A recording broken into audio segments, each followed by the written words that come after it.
আমি নির্বাচন করলে মাগুরা এক আসনে কেউ জিততে পারবে না। সম্প্রতি দেশের একটি ইংরেজি দৈনিককে দেওয়া সাক্ষাৎকারে সাকিব আল হাসান এমনই এক মন্তব্য করেছেন। এছাড়াও নিজের রাজনৈতিক সিদ্ধান্তকে ঘিরে নানা প্রশ্নের জবাব দিয়েছেন। বাংলাদেশের ক্রিকেট ইতিহাসের অন্যতম সফল তারকা সাবেক বিশ্বসেরা অলরাউন্ডার সাকিব আল হাসানের রাজনীতিতে প্রবেশ দেশের বিভিন্ন মহলে আলোচনা সমালোচনার জন্ম দিয়েছিল। তবে এতদিন নিজের রাজনৈতিক জীবন নিয়ে চুপ থাকলেও এবার মুখ খুলেছেন তিনি। সাকিব বলেন, রাজনীতিতে আসা তার জন্য কোনো ভুল সিদ্ধান্ত ছিল না, বরং তিনি মনে করেন যে কোনো পেশার মানুষই রাজনীতিতে যোগ দিতে পারে, হোক সে একজন ডাক্তার, ব্যারিস্টার কিংবা ব্যবসায়ী, কারণ এটি একজন নাগরিকের মৌলিক অধিকার। সাকিব আরও বলেন, একজন অরাজনৈতিক ব্যাকগ্রাউন্ডের মানুষ রাজনীতিতে এলেই যদি তাকে ভুল সিদ্ধান্ত বলা হয়, তাহলে ভবিষ্যতে যোগ দিতে আগ্রহী অনেক যোগ্য মানুষ নিরুৎসাহিত হবে। যমুনা ইলেকট্রনিক্স ঈদে ডাবল খুশি অফার সিজন 3, যে কোনো পণ্য কিনলেই পাচ্ছেন নিশ্চিত ঈদ উপহার। রাজনীতিতে আসার উদ্দেশ্য কি জানতে চাইলে সাকিব বলেন, তার রাজনীতিতে আসার মূল উদ্দেশ্য ছিল নিজ এলাকা মাগুরার উন্নয়ন ও মানুষের সেবা।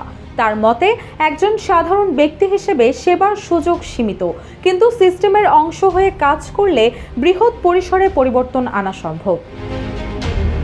সাবেক এই সংসদ সদস্য আরও বলেন, এখনও মাগুরার অনেক মানুষ তার সঙ্গে যোগাযোগ রাখেন এবং তাকে সমর্থন করেন। তার বিশ্বাস, যদি একটি অবাধ ও নিরপেক্ষ নির্বাচন অনুষ্ঠিত হয়, তাহলে মাগুরার জনগণ আবারও তাকে বেছে নেবে। সাকিবের রাজনৈতিক অবস্থান কেবল জনপ্রিয়তার ভিত্তিতে নয়, বরং কিছু নীতিগত দৃষ্টিভঙ্গির ওপর প্রতিষ্ঠিত। তবে বাস্তবতা হলো, রাজনীতিতে যোগ দেওয়ার পর থেকে তিনি বিভিন্ন সময়ে সমালোচনার মুখে পড়েছেন এবং তার উপস্থিতি অনেক সময় সীমিত ছিল।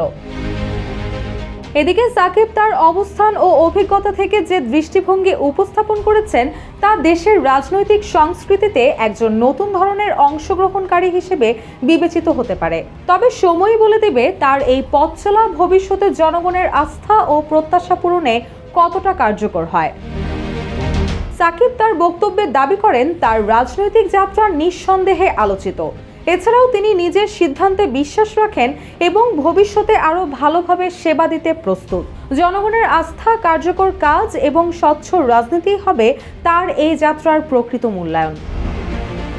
রুশা শো, জয় জয় দিন।